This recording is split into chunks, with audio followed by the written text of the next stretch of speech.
Hello दोस्तों, स्वागत है आपका हमारे यूट्यूब चैनल में। दोस्तों, आज हम बात करने जा रहे हैं एक ऐसी जड़ी बूटी के विषय में जिसके इस्तेमाल से आप घर बैठे किसी भी तरह की खांसी हो, कफ वाली खांसी हो या फिर सूखी खांसी हो, खांसी से आप बहुत ज़्यादा परेशान हो चुके हैं, काफ़ी पुरानी खांसी हो चुकी है, कोई भी सिरप या टैबलेट खाने से आपको फ़ायदा नहीं मिल रहा है, तो आज हम आपको एक बहुत ही बेहतरीन और बहुत ही सस्ती एक ऐसी औषधि के बारे में बताने जा रहे हैं जो आपके घर में भी अवेलेबल है।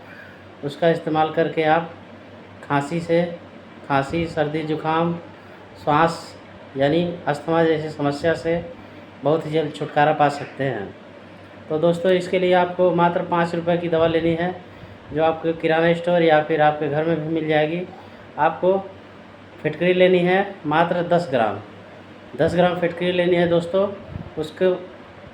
उसको लेकर के आपको तवा पर डाल देना है। जब आप तवा पे डालेंगे तो पिघलना शुरू हो जाएगा।